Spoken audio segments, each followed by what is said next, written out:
कक्षा 8 गणित के अति महत्वपूर्ण प्रश्नों की श्रृंखला जो शुरू करी थी, आज उसका तीसरा भाग है, जिसके अंदर हम 15वें प्रश्न से आगे वाले प्रश्नों का अध्ययन करेंगे। ये बोर्ड परीक्षा के लिए आज से अति महत्वपूर्ण प्रश्नों का संग्रह किया गया है, तो कृपया इसको एक बार ज़रूर देखें आप। अब जैसे 15वां प्रश्न आता है जिसमें खंड ए और खंड ब का आपस में मिलान करना होता है। ये पूछा जाता है बीजीय व्यंजकों के गुणा वाले पार्ट से। अब इसमें करना क्या है आपको? तो गुणा करना है और गुणा करने के साथ-साथ गुणा कैसे करना है सब कुछ तरीका भी साथ में बता रहा हूँ। जैसे आपको कभी भी बीजीय व्यंजकों का गुणा करना है, तो गुणा के अंदर कुछ विशेष बात है जिसको ध्यान में रखना पड़ता है। गुणा 3 चरणों में होता है। सबसे पहले चिन्ह का गुणा करोगे। अब चिन्ह का गुणा कैसे किया जाता है? अगर दोनों चिन्ह समान है, दोनों पदों के साथ है, तो आएगा प्लस। जैसे दोनों प्लस है तो भी प्लस आएगा और दोनों माइनस है तो भी प्लस आएगा। और यदि एक चिन्ह माइनस का है एक प्लस का है तो फिर किसका चिन्ह आएगा गुणनफल में? माइनस का। इस बात को ध्यान में रखना है। अब चिन्ह का गुणा करने के बाद फिर सेकंड पॉइंट क्या है? तो सेकंड पॉइंट में गुणांकों का गुणा। अब गुणांकों का गुणा तो हर किसी को आता है, मतलब नॉर्मल संख्याओं का गुणा करना आपस में। जैसे 3 है, 3 इंटू 5 तो 15, ये तो सबको पता है। और तीसरा गुणा का ध्यान में रखना है, चर का गुणा। चर का गुणा जैसे करना है तो उस स्थिति के अंदर आपको गुणांक के नियमों का पालन करना पड़ता है। मतलब चर का गुणा कैसे करते हैं? घातांक के नियमों का। अब यदि x का स्क्वायर और x का गुणा करना है तो गुणा कैसे होता है? चर वही रहता है, एक बार ही लिखा जाएगा, लेकिन घातें जुड़ जाती है। तो घात जोड़ करके कितनी करोगे? 3। इसी तरीके से कहीं x स्क्वायर y का गुणा x y z से करना है तो x की घात 2 यहाँ है, 1 यहाँ है, तो x की घात 3 हो जाएगी और y की 1 और 1 गुणा करने पर y की घात जुड़ करके 2 हो जाएगी, z की घात 1 है।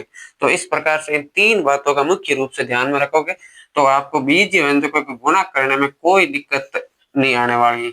अब जैसे सबसे पहले -7p का गुणा करना है -4p का गुणा 7pq से। तो यहाँ पर माइनस है और यहाँ प्लस है, तो इन दोनों का गुणा क्या आएगा? माइनस। 4 का पहाड़ा 7 बार 28 और p का गुणा करना है pq से। तो p 2 बार है, p स्क्वायर हो जाएगा q, तो 28 pq कहाँ पर है? तो इसके साथ मिलान कर लोगे।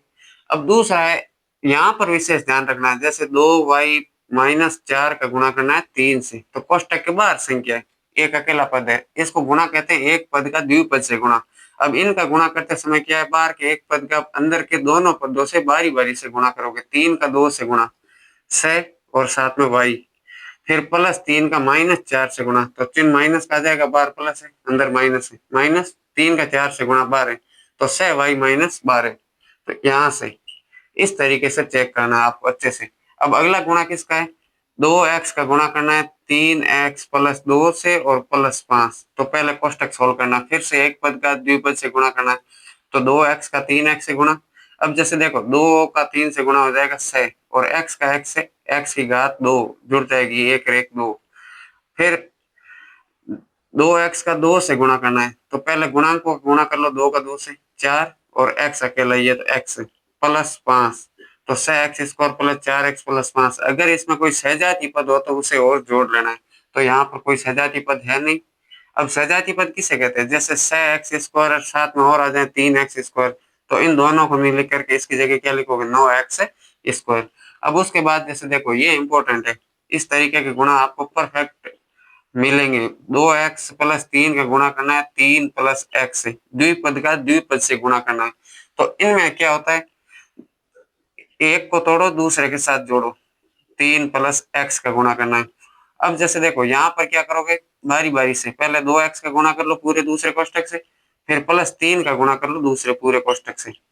तो यहाँ पर हो जाएगा 2x का 3 से गुणा 6x, तो फिर 2x का x से गुणा, तो 2 और x x स्क्वायर, फिर 3 का 3 से गुणा 9 और 3 का x से गुणा 3x। तो अब जैसे यहाँ देखो पद तो 4 है, 4 पद नहीं है, 3 पद है, लेकिन यहाँ पर 6x और 3x दोनों सजाती है, तो ये तो जुड़ करके 9x हो जाएगी। और घात के घटते हुए क्रम में लिखना है तो सबसे पहले 2x स्क्वायर लिखोगे, फिर 9x लिखोगे, फिर 9 लिखोगे, तो इस प्रकार से आपको आंसर मिल जाता है। तो ये होता है गुणांकों बीज व्यंजकों का गुणा किस तरीके से किया जाता है। और इसको ध्यान में रखते हुए आप किसी भी प्रकार का गुणा आएगा सारे प्रश्नों का संग्रह किया है, एक पद का एक पद से, एक पद का द्विपद से, द्विपद एक पद का द्विपद से, साथ में कोई अकेला पद और द्विपद का द्विपद से। अब उसके बाद 16वां सवाल आता है आपके प्रायिकता वाले आंकड़ों के प्रबंधन वाले पार्ट से, जो तीसरे से एक पासे को फेंकने पर निम्न अंक प्राप्त होने की प्रायिकता ज्ञात करनी।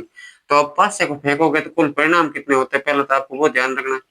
तो पासे को फेंकने पर कुल 6 परिणाम प्राप्त होते हैं, यानी पासे पर 1 से लेकर 7 तक कोई अंक प्राप्त होता है, तो कुल परिणाम कितने, 6 परिणाम है।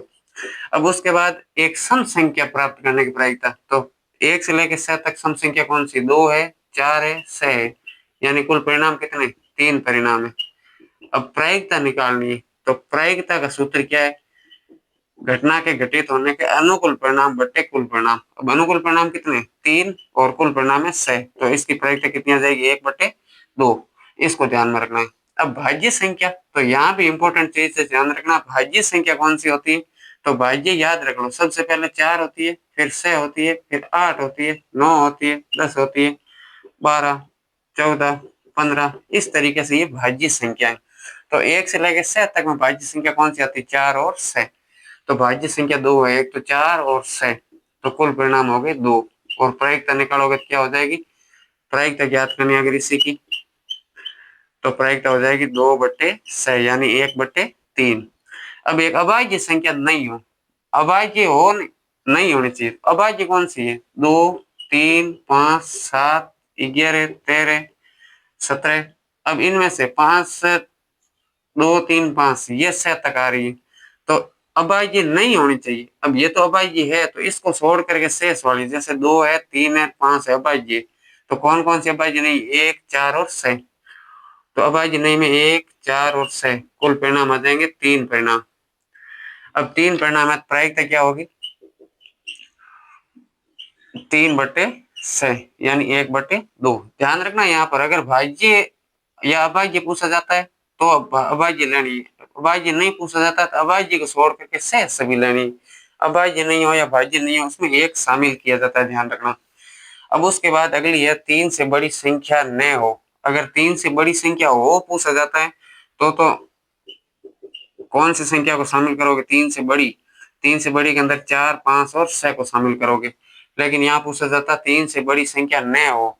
अब ऐसा नहीं कहा है कि 3 या 3 से बड़ी न हो, अगर ऐसा है ना 3 या 3 से बड़ी संख्या न हो, तब उसमें 3 भी साथ में नहीं लिया जाता है, तो होती है 1 और 2 केवल। अगर ऐसा लिखा जाए 3 या 3 से बड़ी संख्या हो, तो उसमें भी 3 को साथ में शामिल किया जाता है, बड़ी संख्या लेनी 3, 4, 5 और 6, तब 4 संख्या आती है। अगर ऐसा कहे 3 से बड़ी, तो हमें 3 से बड़ी लेनी 4, 5, 6, 3 परिणाम।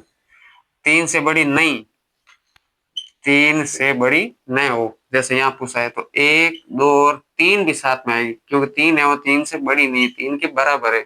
तो अगर यह आता ना 3 या 3 से बड़ी नहीं, तो उसमें 3 को शामिल नहीं करते, इसमें 3 शामिल है, प्रायिकता क्या हो जाएगी, 3/6 यानी 1/2। तो इस तरीके से प्रायिकता वाला प्रश्न है वो आपके अभाज्य संख्या, भाज्य संख्या और पासे को लेकर के आए, तो इस तरीके से आपको हल करना है। एक इसके अंदर आ सकता है सिक्के का, तो एक सिक्के को उछालने पर कितने परिणाम आते हैं वो ध्यान रखना है। एक सिक्के को उछालोगे 2 परिणाम आएंगे, हेड और टेल, वो भी याद में रखना है। और ताश के पत्ते, ताश के पत्ते का सवाल है, तो उस स्थिति के अंदर क्या करोगे, ताश के पत्ते टोटल 52 है, 52 में 2 रंग है, लाल और काला। अब लाल रंग के 26 पत्ते 13 + 13 और काले रंग के भी 26 पत्ते 13 + 13। तो 52 पत्तों में से आपको किसी एक रंग का पूछा जाता है। याद रखना जो लाल हम जैसे पान और ईंट जिसको बोलते हैं, परीक्षा में अगर लाल रंग आता है तो अपनी जो सामान्य भाषा में लाल बोलते हैं वो पत्ता नहीं लेना है, लाल और ईंट दोनों के पत्तों को काउंट करना है। अब उसके बाद अगला सवाल है वर्गमूल और वर्ग बड़े पाठ से। वर्ग और वर्गमूल में एक विद्यालय में 500 विद्यार्थी है, पीटी अभ्यास में इस तरह खड़ा किया गया है कि पंक्तियों की संख्या व कॉलम की संख्या कैसी रहे, समान रहे। तो इसके लिए कितने विद्यार्थियों को बाहर किया जाएगा, यानी जो संख्या दी जाती है वो एक पूर्ण वर्ग संख्या नहीं है, आपको उसे पूर्ण वर्ग बनाना है। लेकिन यहाँ दो चीजें पूछी जाती है, कितने विद्यार्थियों को और शामिल किया जाए। अगर सवाल आता है शामिल करें, मतलब कुल मिलाकर के ऐसा कहूं कि क्या जोड़े, और यहाँ बाहर किया जाएगा मतलब है क्या घटाएं। तो इस सवाल को अच्छे से समझना, जो बहुत ज्यादा गलतियां होती है इसमें। आपको सबसे पहले क्या करना है, अगर जोड़ने या घटाने, शामिल करने या बाहर करने ऐसी चीज पूछी जाती है, तो सबसे पहले आप उसको भाग विधि से वर्गमूल निकालोगे। और भाग विधि से वर्गमूल का मतलब इकाई से दो दो के जोड़े। अब सबसे पहला जोड़ा 5 है, ऐसी संख्या लो जिसका उसी से गुणा करने पर 5 आता है, तो 2 का 2 से गुणा करोगे 4 आएगा, तो अंदर 4 लिख दोगे। या वर्गमूल का पहला अंक क्या है, 2। अब बाहर जोड़ लो, अंदर घटा लो, तो यहाँ आ जाएगा 1, और अगला पूरा जोड़ा उतार लो। अब 4 के बाद पास में 1 रखोगे तो 41 का 1 से, 2 रखोगे तो 42 का 2 से, 3 रखोगे 43 का 3 से, गुणा करने पर 100 लाना या 100 से कम। तो जैसे 1 रखोगे तो 41 का 1 से 41 आता है, 2 रखोगे तो 42 का 2 से 84 आ जाता है, 3 रखोगे तो 43 का 3 से 129 आ जाता है, जो 100 से आगे चला जाता है। तो यहाँ एक और तरीका है, एक अंक छोड़ दो और पीछे जो बचती संख्या 10, 4 का भाग दो, 10 में कितनी बार जाता है उससे आपको अंक मिल जाएगा। तो 4 का भाग 10 में 2 बार जाता है, पूरा पूरा नहीं जाता है, फिर भी 2 बार, तो यहाँ पर अंक आएगा 2। और यहाँ 84, अंदर घटा लीजिए, बाहर जोड़ लीजिए, तो 44 और अंदर घटाओगे 16। अब यहाँ से काम पूरा हुआ। 500 विद्यार्थी है, कितने विद्यार्थियों को बाहर किया जाए, तो बाहर करना मतलब क्या घटाया जाए, तो जितना शेषफल बचता है, अतः 16 विद्यार्थी बाहर किए जाएंगे। जितना शेषफल बचता है उतने विद्यार्थियों को हटाना है, या उतने घटाते ही संख्या पूर्ण वर्ग बन जाएगी। अगर आपको ऐसा पूछे कि क्या घटाएं कि संख्या है वो पूर्ण वर्ग बन जाए, तो भी उसका ये तरीका, जो भी आपको संख्या देगा उस संख्या को आपको पहले भाग विधि से वर्गमूल निकालना है, फिर जितना शेष बचता है उतने विद्यार्थी या वो संख्या घटानी पड़ेगी। तो इसका आंसर ये आ जाता है। अगर जोड़ने का सवाल आए कि क्या जोड़ा जाए, तो उस स्थिति के अंदर क्या करना, जैसे 500 का ही सवाल आता है, ये लिखा था कि और कितने विद्यार्थियों को शामिल किया जाए कि पंक्ति और कॉलम की संख्या है वो बराबर हो जाए। तो ऐसी स्थिति के अंदर क्या करोगे, यहाँ पर 500 का वर्गमूल पूरा पूरा नहीं मिला, लेकिन 22 का जो वर्ग है वो 500 के वर्ग से कम है, क्योंकि 22 का स्कोर करोगे तो भी 16 और जोड़ोगे तब 500 तक पहुंचोगे। तो आपको इससे जस्ट अगली संख्या लेनी 23, और 23 का स्कोर करना है। अब 23 का स्कोर कितना होता है, तो 23 इंटू 23 करोगे 529। अब जैसे देखो 500 के अंदर कितना जोड़ोगे 529 आ जाए, तो बड़ी संख्या में से छोटी को घटा करके भी निकाल दो, यानी कितना प्राप्त होता है 29। तब आप लिखोगे अतः 29 जोड़ने पर संख्या वो पूर्ण वर्ग बन जाती है। ये दोनों तरीके बता दिए मैंने, इसके जोड़ने का और घटाने का। तो घटाने का है तो सीधा शेष व्यवस्था उतने माइनस कर दो, या लिख दो इतने घटाने पर। और जोड़ने का सवाल है तो जितना वर्गमूल आया है उससे जस्ट अगली संख्या आगे आने वाली, तो 22 आया है, 22 से अगली 23, 23 का स्कोर करोगे पहले 23 इंटू 23 है, यहाँ पर 23 इंटू 23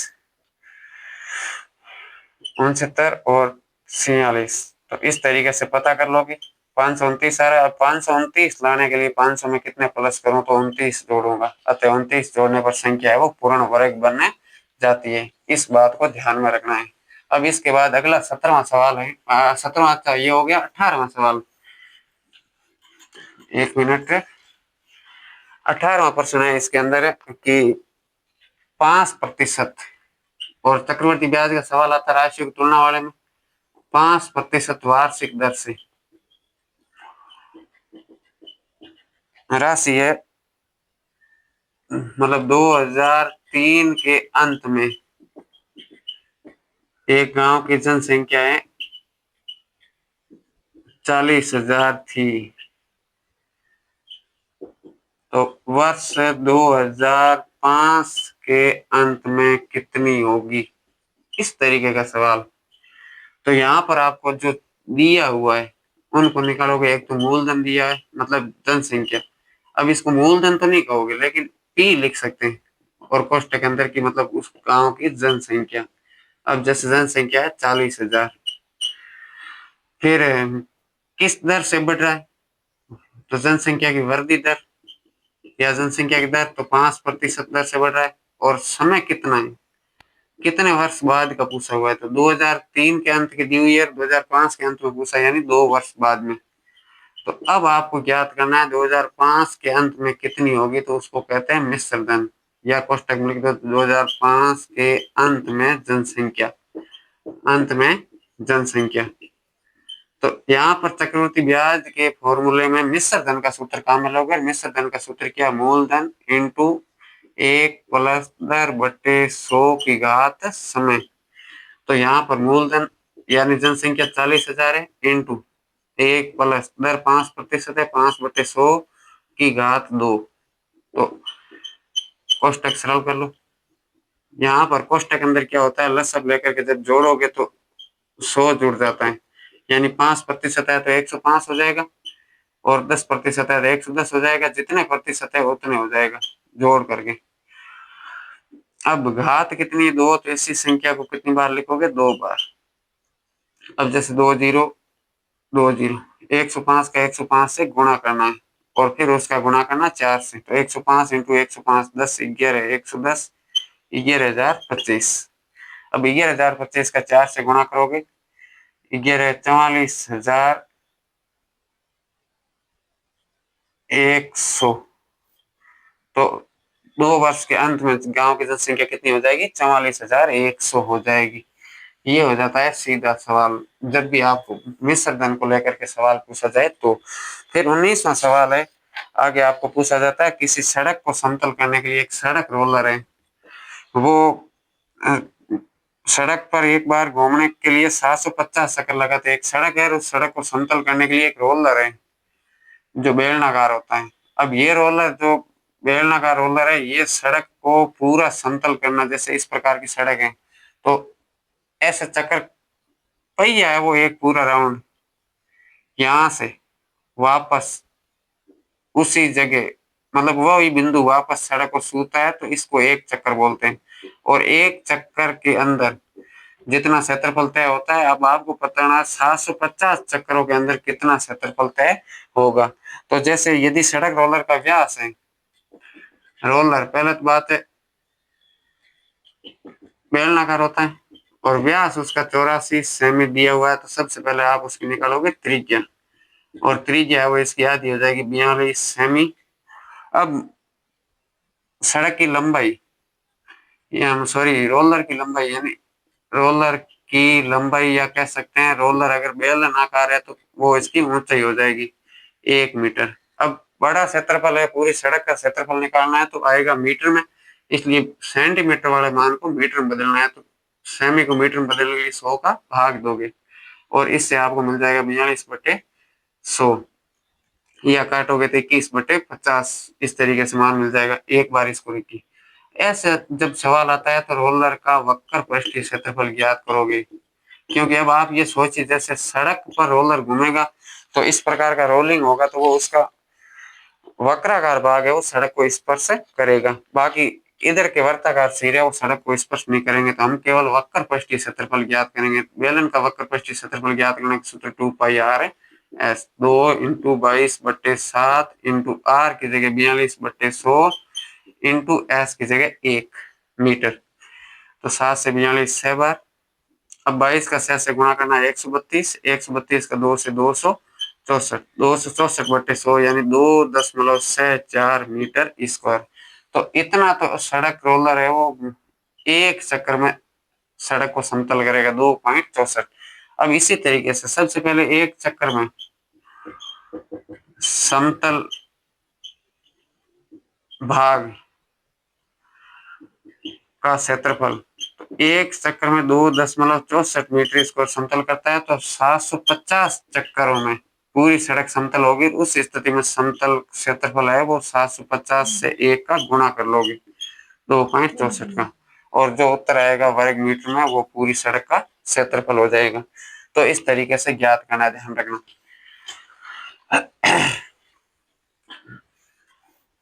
फिर अगला सवाल है 15 श्रमिक, एक तरफ तो श्रमिकों की संख्या, एक तरफ दिनों की संख्या, मतलब किसी कार्य को करने में दिनों की संख्या। अब जैसे देखो सारणी बनानी और ऐसी स्थिति के अंदर यदि 15 श्रमिक किसी दीवार को 48 दिनों में निर्मित कर सकते हैं, श्रमिक संख्या है 15, तो वो कितने दिनों में दीवार बना सकते हैं? 48 दिनों में। आपको पूछा हुआ है यदि इसी कार्य को 30 दिन में पूरा करना है, इस बार दिनों की संख्या दे दी है तो कितने श्रमिक चाहिए? तो श्रमिकों की संख्या माना कितनी? x है। अब सबसे पहले देखना ये सारणी है वो अपने 8वीं के अंदर एक पार्ट है समानुपात और व्युत्क्रमानुपात, या इसको कहते हैं जैसे अनुलोम अनुपात, अनुक्रमानुपाती, कर्मानुपाती और व्युत्क्रमानुपाती। मतलब समानुपात और व्युत्क्रमानुपात इतना याद रख लो। समानुपात में क्या होता है? जब एक की राशि बढ़े तो उसके सापेक्ष दूसरी भी बढ़े, मतलब एक तरफ वृद्धि हो तो दूसरी तरफ भी वृद्धि हो, ये दिमाग में रखना है। जैसे श्रमिक 15 श्रमिक मिलकर के किसी काम को 48 दिन में कर रहे हैं, तो अगर श्रमिकों की संख्या 15 से ज्यादा होगी, दिनों की संख्या कम होगी, सीधी सी बात है? या फिर 48 दिन में 15 श्रमिक काम को पूरा कर रहे हैं, 48 की जगह 30 दिन में पूरा करना होगा, तो ऐसा है नहीं कि श्रमिकों की संख्या घटानी पड़ेगी, श्रमिकों की संख्या ज्यादा करनी पड़ेगी। तो जब एक मान बढ़ रहा है, आप एक उदाहरण लीजिए और, जैसे एक खेत की सफाई करने के लिए 10 मजदूर काम कर रहे हैं। अब 10 मजदूर उस खेत को 6 दिन में सफाई कर लेते हैं, 10 की जगह अगर एक साथ 15 मजदूर आए गए तो दिनों की संख्या 6 से ज्यादा लगेगी या कम? तो 10 है तब तो 6 दिन लग रहे हैं, और 15 मजदूर उसी खेत में काम करेंगे, उसी खेत में उतने ही क्षेत्रफल में, तो दिनों की संख्या जो पहले 6 दिन में काम हो रहा है वो अब हो सके 4 दिन में पूरा हो जाए। तो एक मान बढ़ा, उसके सापेक्ष दूसरे में कमी हुई। तो जब एक मान बढ़ रहा है दूसरा घट रहा है, तो ऐसे मान है या सारणी के मान को हम कहते हैं व्युत्क्रमानुपाती। यानी लाइन लिखनी है, सारणी के मान व्युत्क्रमानुपाती, बस इतना लिखना है। और अब व्युत्क्रमानुपाती है या समानुपाती, तब सवाल कैसे होगा? अगर व्युत्क्रमानुपाती है तो इन दोनों का आपस में गुणा करना है, और वो गुणा इन दोनों के गुणनफल के बराबर होगा। जैसे x और 30 का गुणा बराबर होगा 15 और 48 की। और समानुपात में होता है, अगर इसकी जगह कोई दूसरा प्रश्न होता है समानुपात में होता है, तो 15/48 बराबर होता है x/30 की। समानुपात का सवाल होता तो समानुपात का मतलब जैसे 15 घंटे में एक कोई गाड़ी है वो 480 किलोमीटर जाती है, तो 20 घंटे के अंदर गाड़ी कितनी चलेगी? तो 15 घंटे में जितनी दूरी कर रही है 20 है, उसमें ज्यादा ही करेगी। एक तरफ मान बढ़ रहा है, दूसरी तरफ भी बढ़े, तब गुणा नहीं करते, तब भाग के रूप में लिख करके फिर वज्र गुणा करके उत्तर निकाल दें। तो अब यहाँ से x का मान निकालना, 15 × 48/30, तो 15 से 30 डिवाइड हो रहा है 2 बार, 2 से 48 हो रहा है 24 बार। यानी x श्रमिकों की संख्या है, तो कितने श्रमिक चाहिए? 24 श्रमिक काम करेंगे तो 30 दिनों में उस काम को पूरा कर लेंगे। तो इस तरीके से ज्ञात करना क्रमानुपाती और व्युत्क्रमानुपाती के सवाल। अब उसके बाद 20वां सवाल अच्छा 20वां ये हो गया। 21वां है रैखिक समीकरण और उसको हल करने की विधि। अब रैखिक समीकरण जब भी आपको दी जाती है आपको उसे हल करना पड़ता है। यहाँ पर बड़ा सवाल आता है 5 नंबर का, 4 नंबर का, x/2 - 1/5 बराबर x/3 + 1/4। तो इस तरीके की कोई समीकरण है, उसको हल कैसे करोगे?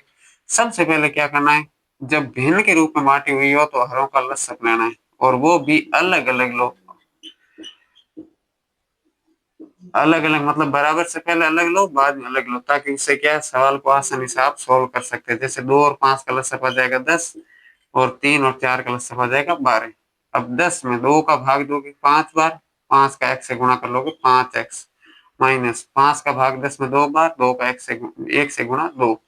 इसी तरीके से 3 का भाग 12 में जाएगा 4 बार, 4 का x से गुणा करोगे 4x, प्लस 4 का भाग 12 में 3 बार, 3 का 1 से गुणा 3। अब गुणा करने के बाद अगला स्टेप आता है वज्र गुणा। जब बराबर से पहले भी एक भिन्न आ जाए, बराबर के बाद में भी एक भिन्न आ जाए, तो ऐसी स्थिति में दोनों का आपस में क्या करोगे? वज्र गुणा करोगे। तो 5x - 2 का गुणा किससे होगा? 12 से, और 4x + 3 का गुणा किससे होगा? 10 से।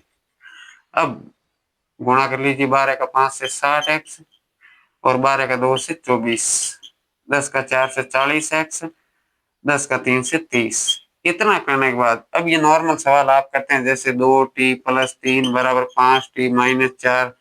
तो ऐसा होने पर क्या होता है, चर को एक तरफ करना, अचर को एक तरफ करना। तो चर को एक तरफ करो 60x माइनस के 40x बराबर 30 माइनस के 24, इधर आते ही प्लस में 24। तो यहाँ आ गया 20x बराबर यहाँ आ गया 54। अब यहाँ से x का मान निकालना, x के साथ 20 गुणा में, दूसरे पक्ष में आते ही भाग में, काटोगे तो 27/10।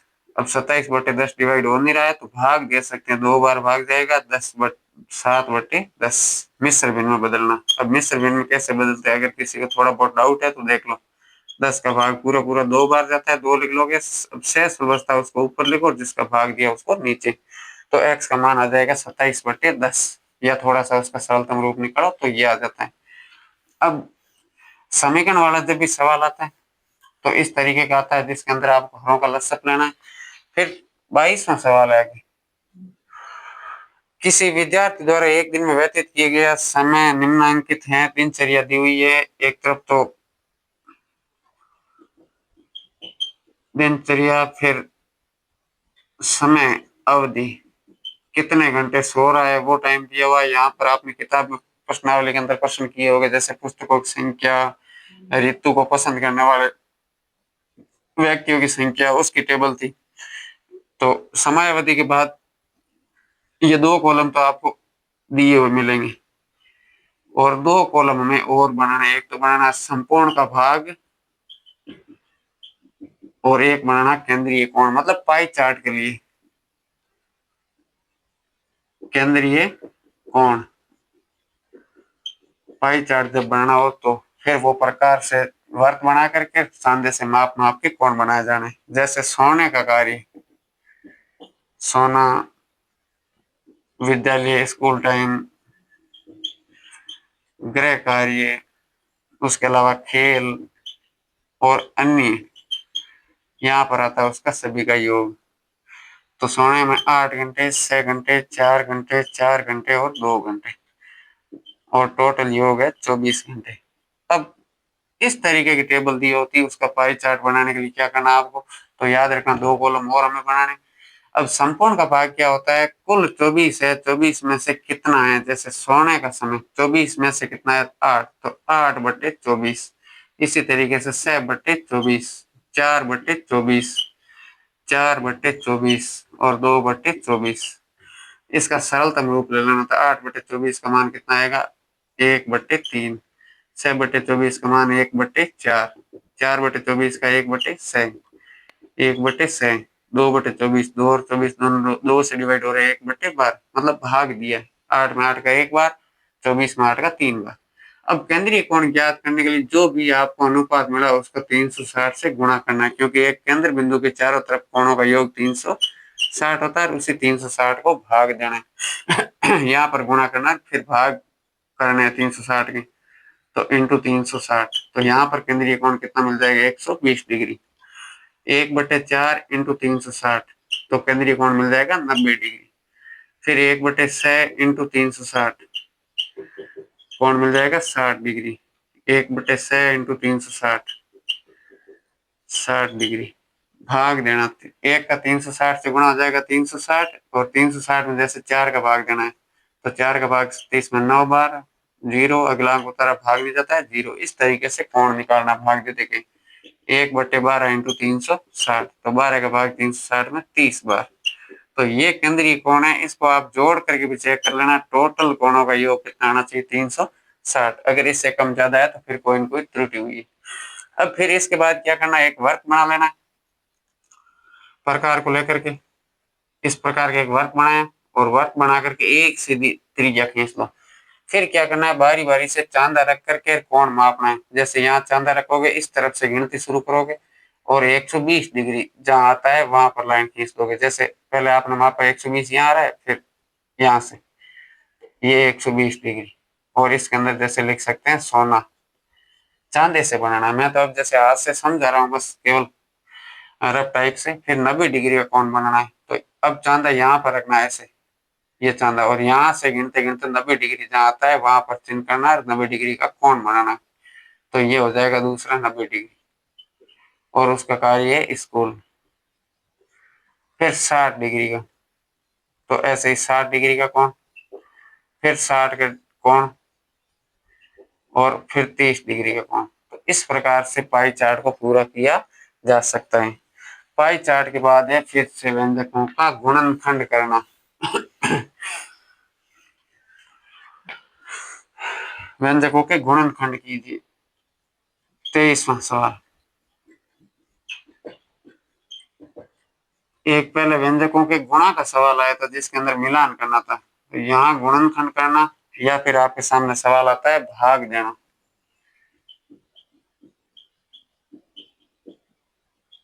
भाग देना दोनों आते हैं, दोनों में से जो आपको सही लगता है तो आका वो कीजिए। जैसे पहला है L M plus L plus M plus 1, और यहाँ पर कोष्टक बना हुआ है। तो दूसरा 4x² माइनस 25। तीसरा p² प्लस 6p प्लस 8। और चौथा 15xy minus 6x plus 5y minus 2। अब इन बीजीय व्यंजकों को सरल करते समय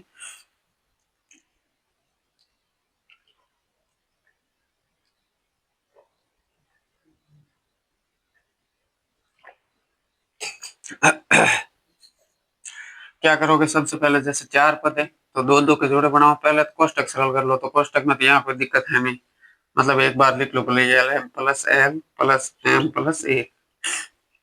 पहले जोड़े में कॉमन आ रहा है, जैसे एल तो पीछे रहेगा एम प्लस 1, यही संख्या आगे लिख लो एम प्लस 1। अब एम का किससे गुणा करो, प्लस का एम आए तो प्लस का 1 से, मतलब किसी से गुणा करने की जरूरत नहीं है। एक बार कोष्टक के बाहर की संख्या लिख लो, एक बार कोष्टक के अंदर की संख्या, तो ये हो जाता है इसके गुणनखंड। अब दूसरा 4x² माइनस 25, दो ही पद है और दो पदों में कॉमन भी नहीं आ रहा, तो ऐसे स्थिति के अंदर क्या करोगे, हो सके कोई सर्व समीकरण लगे, और दो पदों की सर्व समीकरण a² माइनस b², जिसका मान आता है a प्लस बी और a माइनस बी। अब उसके जैसा है, तो 4x² किसका स्क्वायर है, 2x का square, 2 into 2 4, x into x x², और 25 है 5 का। तो एक बार इसको प्लस में लिखोगे 2x प्लस 5, एक बार इसको माइनस लिखोगे 2x माइनस 5। तो ये इसके गुणनखंड हो जाते हैं, केवल गुणनखंड कर करके छोड़ना है। इसी तरीके से यहाँ पर तो 3 पद है, 3 पदों के अंदर कॉमन आता है, पहले कॉमन लो, तो कॉमन नहीं आ रहा है। और यहाँ पर जो पद दिया जाता है वो तरीका लगाया जाता है एक एक्स्ट्रा, जिसके अंदर गुणा पर संख्या कितनी आती है, योग पर कितनी आती है, मतलब 3 पदों को 4 में डिवाइड करना है। 4 में कैसे बांटा जाता है सुनिए। सबसे पहले जैसे p² प्लस 6p प्लस 8, आपको एक ऐसी संख्या खोजनी जिसका गुणा करने पर 8 आना चाहिए। तो गुणा करने पर 8, और उसी संख्या को जो आप खोजेंगे उसको जोड़ने पर 6 आना चाहिए। तो ऐसी स्थिति में क्या करना, हमेशा 8 के टुकड़े करो। 8 के अंदर जैसे 1 का भाग जा रहा है 8 बार, 2 का जा रहा है 4 बार, बस दो संख्याओं का भाग जा रहा है, फिर 4 का 2 बार, 8 का 1 बार। इसमें से ऐसा जोड़ा कौन सा है जिसको जोड़े तो 6 भी आते हैं, 2 प्लस से 4, बस वो यहाँ लिख लीजिए 6 की जगह। तो p² plus 2 plus 4 p plus 8, 6 की जगह 2 प्लस 4 लिखा है। अब कोष्टक सोल्व कर लो, p² प्लस 2 का p से 2p, 4 का p से 4p प्लस 8। अब इनके जैसे जब हो जाता है सवाल तो फिर क्या करना, दो दो के जोड़े बनाओ और कॉमन लो। तो पहले में कॉमन लिया, p से बचा p प्लस 2। फिर दूसरे में यही संख्या आगे लिख लेनी, थोड़ी सी जगह छोड़ करके, p का किससे गुणा करूंगी, 4p आ जाए तो 4 से, या लास्ट वाले से चेक कर लो, 2 का किससे गुणा करूंगा, 8 आ जाए तो 4 से। अब एक बार कोष्टक के बाहर की संख्या, एक बार कोष्टक के अंदर की संख्या, तो p प्लस 2 और p प्लस 4, ये हो जाता है इसके गुणनखंड। अब एक लास्ट वाला जिसमें 4 पद दिए हुए, सीधे दो दो के जोड़े बना करके करोगे, जैसे 15xy minus 6x plus 5y minus 2। तो जैसे दो दो के जोड़े बना दिए, पहले जोड़े में कॉमन 15 और 6 में 3 कॉमन आ रहा है, और एक्स वाई और एक्स में x कॉमन आ रहा है। तो p से क्या बचेगा, 3 का भाग दो 15 में, 5 बार x कॉमन ले लिया, y बचेगा। माइनस 6 के अंदर 3 का भाग 2 बार। सेम संख्या आगे लिख लो, 5y माइनस 2। अब 5y का किससे गुणा करो कि 5y ही लाना है, तो किसी से जब गुणा नहीं करना पड़े तो वहां 1 से कर लो, तो प्लस 1 से गुणा। एक बार कोष्टक के बाहर की संख्या, एक बार कोष्टक के अंदर की संख्या। तो इस प्रकार से आप व्यंजकों का गुणा कर सकते हैं, जो बहुत इंपॉर्टेंट सवाल होता है यहाँ से। अब भाग वाले प्रश्न के अंदर यहाँ पर आपको बीज व्यंजकों को क्या करना पड़ेगा, भाग। तो भाग के अंदर जैसे यही सवाल है वापस, P square plus P minus 16 के अंदर भाग देना है पी पर माइनस 2 का। तो भाग देते समय क्या करना है, पहले तो आपको इसके गुणनखंड करना है, जैसे अभी किए उसी तरीके से। गुणा करने पर कितना आना चाहिए, जोड़ने पर कितना आना चाहिए, तो वैसे गुणनखंड करो। P square plus P minus 16। अब इस बार गुणा करने पर कितना लाना है, 16, और जोड़ने पर कितना लाना चाहिए, 6। तो टुकड़े किसके करोगे, 16 के।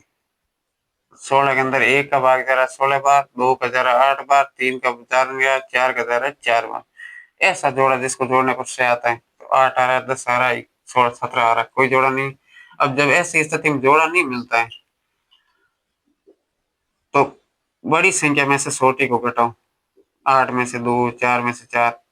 अब ऐसी संख्या मिलेगी जिसको घटाने पर 6 आता है, तो 8 माइनस 2, वो यहाँ पर लिख लोगे। पी स्क्वायर प्लस 6 की जगह लिखोगे 8 माइनस 2 पी माइनस 16, और कोष्टक सोल्व। 8 का पी से गुणा 8 पी माइनस 2 का पी से 2 पी माइनस 16। दो दो के जोड़े, पहले जोड़े में कॉमन क्या आ रहा है, पी, फिर पी प्लस 8, वही संख्या आगे लिख लो। और अब पी का किससे गुणा करो, माइनस का 2 पी आ जाए तो माइनस के 2 से, या फिर 8 का किससे गुणा करो कि माइनस के 16 आ जाए, तो भी माइनस 2 से। 8 का दुगुना 16 है, माइनस लाना है तो माइनस से गुणा। ऐसे एक बार कोष्टक के बाहर की संख्या, एक बार कोष्टक के अंदर की संख्या। अब इसके अंदर भाग किसके देना है, पी माइनस 2 का। तो पी माइनस 2 से पी माइनस 2 कट जाएगा, पी प्लस 8 है, उत्तर बचेगा। तो इसी तरीके से आपको गुणनखंड के सारे सवाल करने। तो अब भाग वाले सभी सवाल मैं केवल लिख करके बता देता हूँ किन किन सवालों का मतलब पूछे जाएंगे, बाकी वही सेम सवाल है, तो इसलिए आपका भी वक्त ज्यादा नहीं लेना चाह रहा हूँ। 6x square minus 5x square minus 6x के अंदर भाग देना 3x का। तो इसमें क्या करते हैं, 5x स्क्वायर माइनस 6x के अंदर 3x का भाग देना है। तो ऐसा नहीं 3 से 6 काट लो, बीच में माइनस प्लस हो तो कभी नहीं करता ऐसे। कॉमन आता है, कॉमन ले लो, जैसे x कॉमन आ रहा है, x कॉमन आ रहा है, पीछे बचेगा 5x माइनस 6 बटे 3x।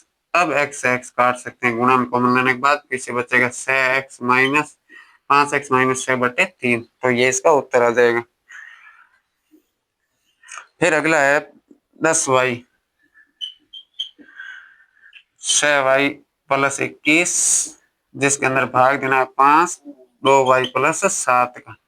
तो ऐसी स्थिति में क्या करना है, यहाँ पर भी वही कॉमन वाला काम करना है, जैसे 2y प्लस 7 का भाग देना है। 6 और 21 के अंदर कॉमन क्या आ रहा है, 3, पीछे रहेगा 3 का किससे गुणा करो, 6 आ जाए 2 से, 2y प्लस 3 का पहाड़ा 21 में 7 बार, बट्टे भाग देना है 5 और 2y प्लस 7। तो अब यहाँ कोष्टक से कोष्टक काटा जा सकता है, 5 का भाग 10 में जाएगा 2 बार, तो उधर बचेगा 2 का 3 से गुणा 6 और 7 में y। तो ये गुणनखंड हो जाता है। और इसी तरीके से आपको करना है लास्ट वाला, जहां पर पी स्क्वायर माइनस 4 के अंदर भाग देना है पी प्लस 2 का। तो इस तरीके का हो, या कोई बड़ा सवाल हो जैसे 25x स्क्वायर माइनस 49 के अंदर भाग देना है 5x माइनस 7 का। तो कोई भी सवाल हो, 25x किसका स्क्वायर, 5x का स्क्वायर है, 49 है 7 का स्क्वायर। एक बार इसको प्लस में लिखोगे, एक बार माइनस में। 5x प्लस 7, 5x माइनस 7, ए स्क्वायर माइनस बी स्क्वायर सरल समीकरण से। फिर बट्टे में 5x माइनस 7 लिखोगे तो ये कट जाएगा, तो उत्तर आएगा 5x प्लस 7। तो इस तरीके से गुणनखंड के सारे सवालों को क्लियर कर लिया है, मतलब 23वें का तो हमें भाग और गुणनखंड दोनों। अब एक लास्ट सवाल बचता है 24वां, जिसके अंदर आपको चतुर्भुज वाले पार्ट से आकृति दे करके कोणों के बारे में पूछा जाता है। तो जैसे एक पंचभुज की आकृति है,